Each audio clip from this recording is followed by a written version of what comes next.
Born and raised in Millville, New Jersey. As a child, I never got in trouble. I was always scared of my grandfather. My grandfather, as far as I know, is the most straight-edge man you could ever meet. I looked up to him. He was my best friend growing up. But the relationship I had with my father was rough. I don't believe my grandfather liked my father too much. You know, he was a brash, arrogant attorney, dressed well, had money. My grandfather and that side of the family were blue-collar, hard workers, you know, grinds. And if my grandfather didn't pass when he did, I would have walked in his footsteps. There was never a question. I got in no trouble at all until my grandfather died on my birthday. My 17th birthday, my grandfather died. I remember that day going home, and that was probably the first time I even considered, like, doing bad things, you know, getting in trouble. My father was the gambler. So, you know, 18, 19, 20, I would have a fake ID. I'm going to casino with a buddy of mine, and I would play craps. You know, so at early on age, I had to gamble, and it came directly from my father. The college experience, as a freshman, I go in, the dorms were mini apartments. So I put a pool table in there. We'd gamble on pool, 9-ball, things like that. Also, we'd cover it and run cards in there. I started a casino with a couple guys there. We would run a game called CeeLo. CeeLo's a dice game, blackjack, and even some craps games in my dorm, all night and all day. There'd be thousands of dollars a day the college kids would bring in. I was probably making more than my father during school when I was in college, you know, as an attorney. I would say that we'd do $5,000 to $10,000 a week. It was against every rule there was, absolutely. The RA would let it go because we would pay them to leave us alone. I started a college casino. I never thought it was that bad of a deal. We're not killing people, telling you to hide the body, things like that. It was gambling. Never got in trouble for it. Not in school. I got a bookmaking charge down the road. So after college, the bookmaking really took off because I didn't just have college kids. Now I had adults, businessmen, politicians, judges. I had all walks of life that wanted to bet. I was the type of hustler that would go to Gamblers Anonymous meetings and pass out my business card. I enjoyed booking. I mean, that was probably my favorite thing I ever did as we'll say, work. I had an office with 3 or 4 guys in there taking regular phone calls, and people could call, get all the football lines, and put the bets in. Sometimes make $100,000 a week on a good week. The difference between a bookmaker and an online casino, you gotta have the cash for an online casino. With the books, we give you credit. You got it. You gotta keep good books to be a bookie because everybody argues with you over what they bet and what they didn't bet. You have to be so detailed, what you made or didn't make, that it's more of a process than taking the bets. The notes, always handwritten, something we can dump right away. The state police and the feds, they raid all the bookies. It's a cat and mouse game. You can't take it lightly. It's something you have to think about repeatedly. We had about 200 people that booked with us. With me, it wasn't as scary as betting with the mob guys in Philadelphia. So they felt safer with me because I wasn't one of those guys that were gonna come break your legs. In New Jersey, especially in my part in southern New Jersey, it's pretty much run by Philadelphia guys, you know, made guys in Philly. You know, there's a bunch of crime families.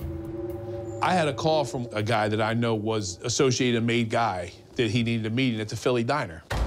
I definitely didn't go alone. I had set 2 of my guys in there before me. I walked in just to make sure if anything happened, I have somebody there for me. Not knowing what to expect, I want to know where all the exits are. I sat down, he sat across from me and said, listen, we got to talk to you. This is the cost of doing business in New Jersey. I don't succumb to pressure too easy. Threats don't do anything to me. Like, what makes you think that threat is going to make me react? I look and see who I think the biggest threat is going to be if something happens. The guy was 60 years old, so I wasn't worried, like he's not going to punch me in the face, but I have to be ready for anything. He's like, here's what's going to cost you. 20 grand by Christmas time. Do I want a problem that's going to bring heat to my operation for a $20,000 bill? No, take it. You can have it. I can make that in a day, and I'm left alone. The made guys, they got their money. I just had to give this guy an envelope. I even throw him some action once in a while. In that world, it was the price of doing business, you know? The made guys, they got their money. I had more of a problem with the police, especially in Atlantic City. So I had a friend named Tom, and Tom and I started to ride motorcycles together. We both like going a little faster than we should. We're driving, you know, let's go to Atlantic City, just because it's 30 minutes from where I live.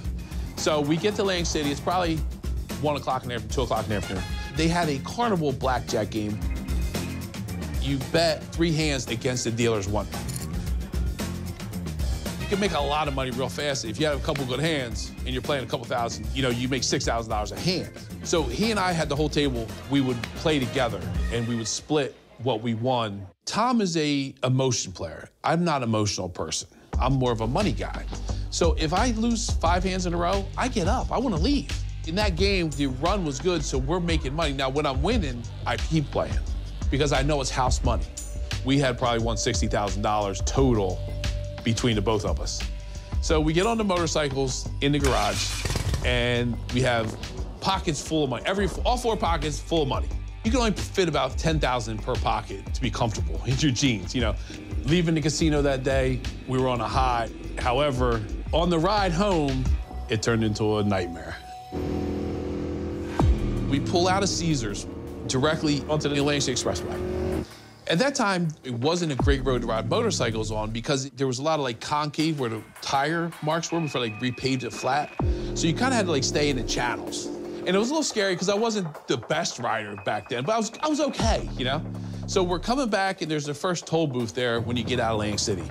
So we stop there and to the right of the toll booth, maybe 100 yards up, there's a cop has a guy pulled over. So I look at Tom, we pay our 75-cent toll, whatever it was. Nice and slow, we get by the cop. Listen, we're feeling good. Boom, we just crack on them. And they're loud, the bikes are loud.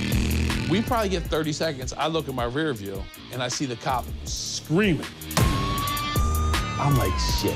I got a Rolex on. I've got 30 to 40,000 cash in my pockets and no ID. Like, I got a lot of problems right now. So I give Tom just a hand gesture. We're doing probably 120, 130 at the time. And he goes faster. Now, this kid could ride. Tom was a very good rider.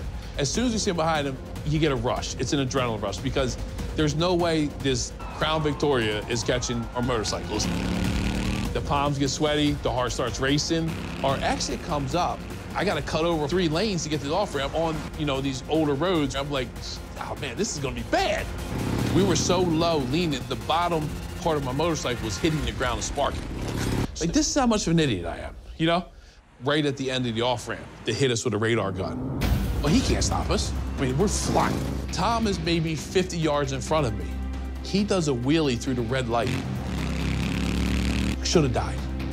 I'm like, I'm not doing that. Like, I'm dumb, but I'm not that dumb. Well, all of a sudden, out of nowhere, a state trooper comes up and cuts me off at the intersection.